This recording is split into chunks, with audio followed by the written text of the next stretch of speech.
Operation सिंदूर 22 अप्रैल को पहलगाम में हुए विभत्स आतंकवादी हमले के शिकार मासूम नागरिकों व उनके परिवारों को न्याय देने के लिए लॉन्च किया गया था।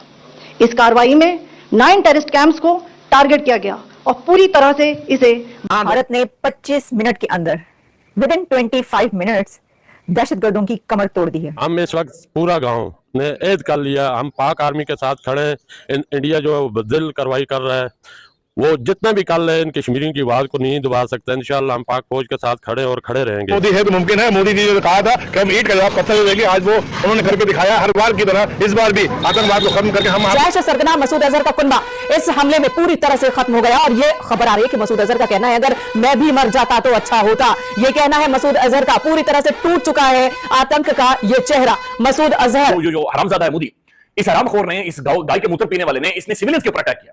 देखिए जंग के भी ना कोई उसूल होते हैं, दुश्मनी के भी कोई उसूल होते हैं। आप वहां की इबादत गांव को टारगेट नहीं कर सकते, आप वहां के बच्चों को टारगेट नहीं कर सकते। सातवें पाताल में होंगे, उनको भी मैं छोड़ने वाला नहीं। ये एक बहुत बड़ी स्ट्राइक की है, बहुत बड़ा हमला किया है भारत ने और इतना प्रिसाइज अटैक, इतना सोच समझ के जो उन्होंने किया है। ये एक और विजुअल है जहां पर सिर्फ और सिर्फ एम्बुलेंसेस दिख रही है। सिविल डिफेंस शेखपुरा, ये वहां पर गाड़ी पर लिखा हुआ है।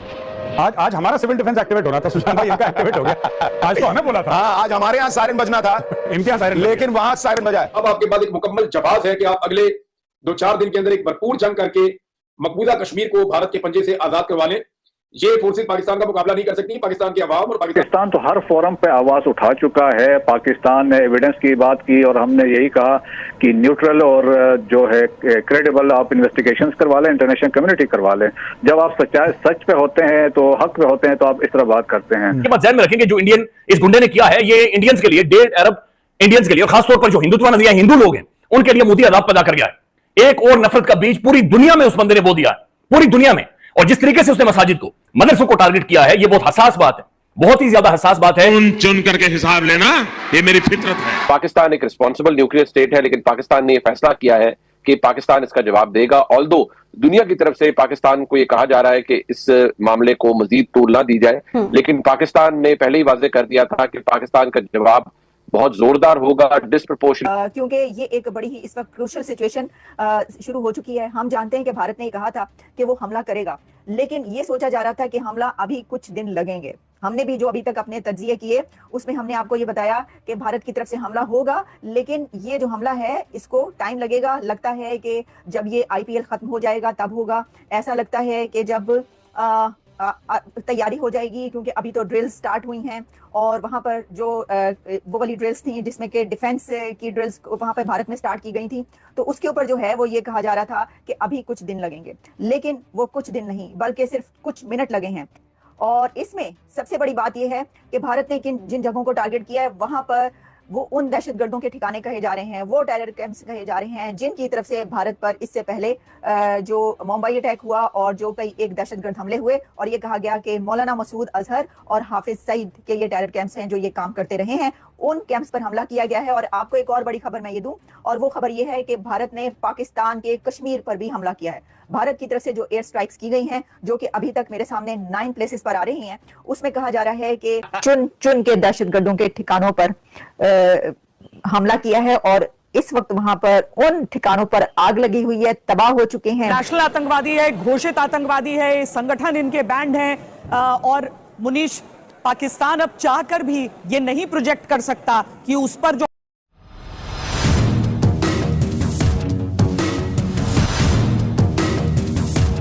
हमला हुआ है वो गैर वाजिब है, क्योंकि दुनिया देखेगी कि यह आतंकी ठिकानों पर हुआ है। इंडिया को 2 चीजों के ऊपर बड़ा भरोसा है। एक, उनके पास जो पैसा है वो बहुत ज्यादा है पाकिस्तान की निस्बत। दूसरा, यानी वसाइल उनके पास ज्यादा है, हथियार ज्यादा है, पैसा ज्यादा है। दूसरा, जो आलमी सतह पे उनकी पोजीशन है वो पाकिस्तान से मजबूत है। ये 2 चीजें भारत के पास जरूर है, लेकिन भारत इस तरह से जंग लड़ नहीं सकता। अच्छी खबर यह है कि पाकिस्तान ने हमला नहीं किया, लेकिन दिफा में भारत को नाकों चने चबवा दिए हैं। अब बहुत मुश्किल होगा किसी भी हिंदू को दुनिया के किसी भी जगह के ऊपर अपने आप को सेफ महसूस करना। मोदी असल में 1.5 अरब की आबादी को अनसेफ कर गया है। बहुत ज्यादा अनसेफ कर गए और विद इन इंडिया अब ये महसूस हो रहा है कि इस चीज का रिएक्शन आप आने वाले टाइम में देखेंगे। मोदी जी अभी ऑर्डर कर देगा ना, सुबह आपको पाकिस्तान कब्रिस्तान मिलेगा। खाली हम बिहारी बिहारी को हल्के में लेते हैं, तो जहाँ रुमाल डाल देते उस जगह हमारा हो जाता है, मुझे गमछा डालेंगे भाई। ये बात पाकिस्तान जानता है और यही अंतर पाकिस्तान और हिंदुस्तान में है जो सारी दुनिया देख रही है। इसीलिए आज अमेरिका से लेकर इस्राइल तक कह रहा है कि हम हिंदुस्तान के साथ खड़े हैं। वैसे पाकिस्तान के पास अभी भी दो रास्ते हैं कि बेहतर है कि वो आतंकवाद को छोड़े, सुधर जाए, या फिर भारत से युद्ध लड़े और इतिहास का हिस्सा। इंडिया ने पाकिस्तान पर बड़ा हमला किया है। इंडिया ने पाकिस्तान पर कोई छोटा मोटा हमला नहीं किया, बल्कि इंडिया ने पाकिस्तान पर बहुत बड़ा हमला कर दिया है। और इसमें भारत की तरफ से पाकिस्तान की 9 साइट्स पर 9 ऐसी जगह हैं जहां पर हमला किया है। यानी इंडिया ने पाकिस्तान के अंदर 9 प्लेसेस को टारगेट किया है, हिट किया है। भारत का ये हमला अब से कुछ घंटे पहले स्टार्ट हुआ, शुरू हुआ आधी रात के वक्त। और इस हमले में अभी तक पाकिस्तान के अंदर उन जगहों पर बहुत ज़्यादा तबाही आ चुकी है जहां पर ये स्ट्राइक्स की गई हैं, क्योंकि भारत की तरफ से ये एयर स्ट्राइक्स हैं। इंडिया ने ये एयर स्ट्राइक्स की हैं। ये फजाई हमला है इंडिया की तरफ से, जिसमें ड्रोन्स के जरिए देखा जा सकता है कि उन टारगेट्स को निशाना बनाया गया है, उन प्लेसेस को निशाना बनाया गया है जहां पर ये कहा जा रहा है कि मसूद अजहर और हाफिज सईद के ठिकाने हैं। नमस्कार दोस्तों, पहलगांव में 28 पब्लिकों का शहादत का बदला कल रात भारतीय सरकार ने सूद समेत वापस ले लिया है। जी हां दोस्तों, पहलगांव में आतंकी हमले के बाद जिस तरह से भारत में शोक मनाया जा रहा था कि कब पाकिस्तान से बदला लिया जाएगा, इसी बात को लेकर भारत वाले सोच रहे थे। लेकिन कल भारतीय सरकार ने पाकिस्तान के ऊपर 9 जगहों पर एयर स्ट्राइक कर पूरे भारतीयों का उन्हें 2 चीजों पे देखिए ना, इंडिया को 2 चीजों के ऊपर बड़ा भरोसा है। एक, उनके पास जो पैसा है वो बहुत ज्यादा है पाकिस्तान की निस्बत। दूसरा, यानी वसाइल उनके पास ज्यादा है, हथियार ज्यादा है, पैसा ज्यादा है। दूसरा, जो आलमी सतह पे उनकी पोजीशन है वो पाकिस्तान से मजबूत है। ये 2 चीजें भारत के पास जरूर है, लेकिन भारत इस तरह से जंग लड़ नहीं सकता, भारत उस तरीके से मुकाबला कर नहीं सकता। पाकिस्तान की कौम जो है वो एक खास माहौल में, एक खास एनवायरमेंट के अंदर उसकी परवरिश हुई है। भारत ने फायदा उठाया कि पाकिस्तान में एक तकसीम पैदा हो चुकी है, इस तकसीम का फायदा उठा के अटैक कर देते हैं। लेकिन जिस तरह का मुंह तोड़ जवाब अब पाकिस्तान की जानिब से भारत को मिल रहा है, मैं उम्मीद करता हूं कि अगले 24 से 48 घंटों में हम बड़ी खबरें सुनेंगे। एक और मेरी गुजारिश है कि इमरान खान साहब को फौरी तौर पे ये आर्मी चीफ को फौरन इस पे एक्शन लेना चाहिए। पाकिस्तान का सबसे कीमती आदमी जेल में है, पाकिस्तान के आर्मी चीफ, पाकिस्तान के कोर कमांडर, सबसे कीमती आदमी इस वक्त जेल में है। ये बात ध्यान में रखेंगे, जो इंडियन इस गुंडे ने किया है ये इंडियंस के लिए, डेढ़ अरब इंडियंस के लिए, और खासतौर पर जो हिंदुत्व नजरिया हिंदू लोग हैं उनके लिए मोदी अदाब पैदा कर गया है। एक और नफरत का बीज पूरी दुनिया में उस बंदे ने बो दिया है, पूरी दुनिया में। और जिस तरीके से उसने मसाजिद को, मदरसों को टारगेट किया है, ये बहुत हसास बात है, बहुत ही ज्यादा हसास बात है। और इस चीज को मदरसे के बच्चे, मदरसे के स्टूडेंट्स, उलमा किराम ने ज़ाहिर महसूस करते हैं, और उन सबके सीने छलनी हैं, सीने छलनी हैं उन सबके। तो ये अब बहुत मुश्किल होगा किसी भी हिंदू को दुनिया के किसी भी जगह के ऊपर अपने आप को सेफ महसूस करना। मोदी असल में 1.5 अरब की आबादी को अनसेफ कर गया है, बहुत ज्यादा अनसेफ कर गया, और विद इन इंडिया अब ये महसूस हो रहा है कि इस चीज का रिएक्शन आप आने वाले टाइम में देखेंगे। नाज़रीन, मैं कुछ चीजें ISPR ने भी बताई हैं, आपके सामने मैं रख देता हूं। लेकिन खौफनाक पहलू यह है कि पाकिस्तान को टारगेट किया गया है विद इन पाकिस्तानी स्टेट, यानी कश्मीर के अंदर तो चले हम एग्जिट देते, डिस्प्यूटेड टेरिटरी है, एक मुतनाज़ इलाका है, और कहीं ना कहीं पर ये झड़पें जारी रहती, लेकिन अब बाकायदा से इंटरनेशनल बॉर्डर को। जय हिंद दोस्तों। तो दोस्तों, आप लोगों को यह वीडियो कैसा लगा? अगर वीडियो पसंद आए तो वीडियो को लाइक और हमारे चैनल को सब्सक्राइब कर लें, क्योंकि स्पोर्ट्स से रिलेटेड और इंटरेस्टेड वीडियो आप तक पहुंचता रहे।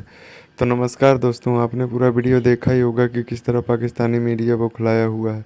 दरअसल दोस्तों, आपको बता दें कि भारत ने एयर स्ट्राइक कर ऑपरेशनल सिंदूर के नाम से पाकिस्तानी 9 जगह धुएं कर दिए हैं, जिसे देख पाकिस्तानी मीडिया बौखलाया हुआ है और पाकिस्तान में भगदड़ मची हुई है।